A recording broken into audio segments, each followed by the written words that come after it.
جی علی بھائی، اگلا سوال ہمارے بھائی ساگر بھائی کا تھا جو کراچی سے تھے۔ وہ پوچھ رہے تھے کہ سنن نسائی میں ایک حدیث ہے کہ ایک صحابی رضی اللہ تعالیٰ عنہ نے جو ہے وہ الگ الفاظ سے جو ہے وہ قرآن پاک پڑھا تھا، اور دوسرے نے الگ سے، تو وہ نبی صلی اللہ علیہ وسلم کے پاس گئے تو انہوں نے پڑھ کے بتایا، تو نبی صلی اللہ علیہ وسلم نے بتایا کہ آپ دونوں ٹھیک طریقے سے پڑھ رہے ہیں، جبکہ وہ دونوں الگ تھے۔ تو اس پہ ذرا وضاحت کرتے ہیں۔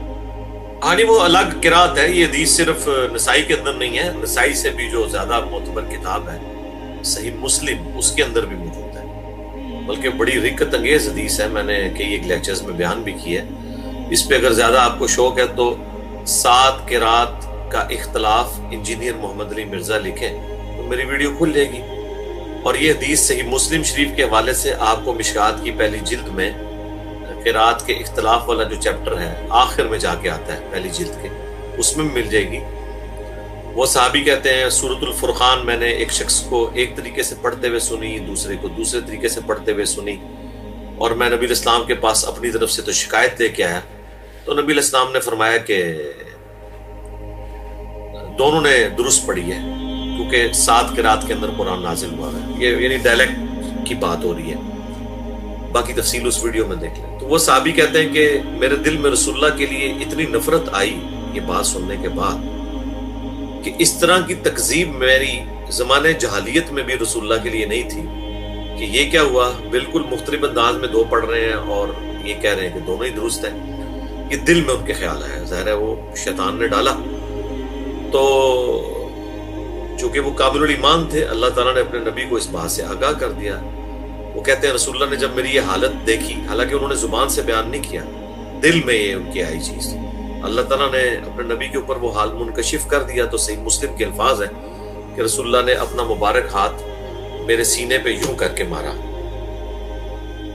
اور اس کی برکت یہ ہوئی کہ میرا ایمان اس لیول کے اوپر رائز کر گیا، گویا کہ میں خدا کو اپنے سامنے دیکھ رہا ہوں، اور میرے دل سے وہ سارا وسوسہ دور ہو گیا۔ یعنی اللہ تعالیٰ کی طرف سے ایک غیبی معجزہ ظاہر ہوا۔ یہ حدیث صحیح مسلم کے اندر موجود ہے۔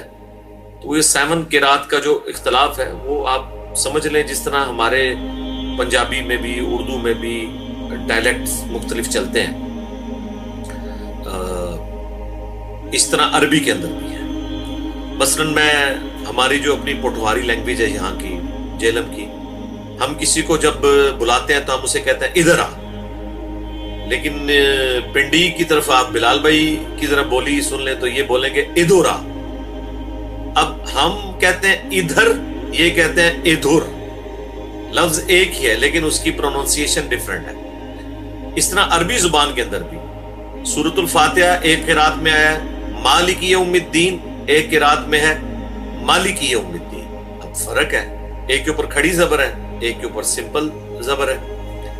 اسی طریقے سے ایک قرات جو ہم پڑھتے ہیں، جو قریش کی قرات ہے، جو پوری دنیا کے اندر رائج ہے، اس کے اندر تو ہم پڑھتے ہیں وَالضُّحَىٰ وَاللَّيْلِ إِذَا سَجَىٰ، جبکہ ایک قرات میں یوں ہے وَالضُّحَىٰ وَاللَّيْلِ إِذَا سَجَىٰ۔ ابھی دونوں درست ہیں۔ ایک قرات کے اندر لَقَدْ جَاءَكُمْ رَسُولٌ مِّنْ أَنفُسِكُمْ، بے شک تم میں رسول آگے جو تمہاری اپنی جانوں میں سے، تمہاری سپیشی میں سے، قریش میں سے۔ ایک قرات جو ہے یہ والی جو میں نے پڑھی، یہ تو عام قرآن ہے، سورہ التوبہ کی آخری آیات، لیکن ایک قرات میں لَقَدْ جَاءَكُمْ رَسُولٌ مِّنْ أَنفُسِكُمْ، انفسکم کی بجائے فاسکم ہے، پیش کی بجائے اس کے اوپر زبر ہے، اس کا معنی بنتا ہے تم میں نفیس ترین۔ تو بیک وقت دونوں الفاظ رسول اللہ کے لیے درست ہے۔ تو یہ بھی قرآن کا ایک معجزہ ہے کہ سیم الفاظ ہوتے ہوئے بھی زبر زیر کے فرق کے ساتھ یا اس کی پروننسیشن کے فرق کے ساتھ بھی اپنی جگہ موجود ہے، اور بعض اوقات الفاظ کم زیادہ بھی ہیں قرات میں، جو صحیح بخاری کے اندر موجود ہے کہ حضرت عبداللہ ابن مسعود جو ہیں وہ اپنی قرات میں پڑھتے تھے وَمَا خَلَقَ الذَّكَرَ وَالْأُنثَى، اس کو وہ پڑھتے تھے وَخَلَقَ الذَّكَرَ وَالْأُنثَى، ماں کے بغیر پڑھتے تھے۔ تو معنی دونوں درستوں یعنی اعتبار سے درست ہی بنتا ہے. تو اس میں کوئی حرج نہیں ہے. اور یہ اختلافی مسئلہ ایسا ہے قرات کی اختلاف کا جو امت میں اختلاف ہے ہی نہیں ہے. سنی اور شیعہ دونوں متفق ہیں قرات کے اس اختلاف کے اوپر. اور یہی وہ چیز ہے جس کے بارے میں صحیح بخاری میں آتا ہے کہ حضرت عثمان نے قرآن کے وہ نسخے جلوا دیے تھے جو ادر دین قریش کی قرات کے لکھے ہوئے تھے, اور قریش کی قرات کو انہوں نے باقی رکھا تھا. لیکن ایز اے نالج وہ دنیا سے ختم نہیں کیے گئے, نہ کوئی کر سکتا ہے, وہ تو اللہ نے نازل کیے تھے.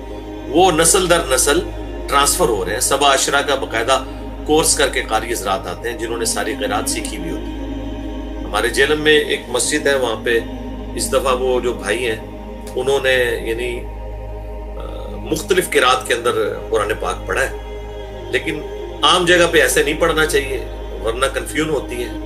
اگر پڑھیں بھی تو اس کو کلیئر کریں آپ کہ بھئی یہ میں اس کو اس قرات میں پڑھ رہا ہوں, تاکہ سننے والا یہ نہ کہ اس نے قرآن ہی بدل دیا ہے, جس طرح کہ اس صحابی کو ہوا تھا اور وہ شکایت لے کے آیا حضور کے پاس اور حضور نے کہا نہیں دونوں درست ہیں. تو اب چونکہ میری ایک فیلڈ بھی ہے, مجھے یعنی میں میٹرک میں تھا تب سے مجھے یہ قرات کا پتہ چلا کہ دنیا میں چل رہی ہے.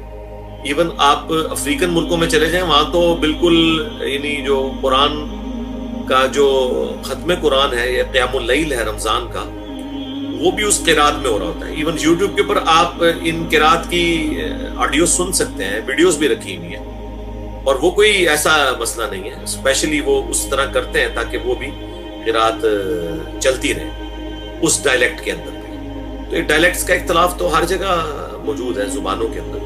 اور یہ اختلاف وہ والا اختلاف نہیں جسے کہتے ہیں جھگڑا. اختلاف سے مراد ہے کہ دونوں باتیں جو مختلف یہ اختلاف میں عربی والا استعمال کر رہا ہوں, اردو اور پنجابی میں تو اختلاف کا معنی ہی بڑا غلط ہے. اختلاف کا معنی کہ دو مختلف چیزیں جو بیک وقت درست ہیں. جی نیکسٹ.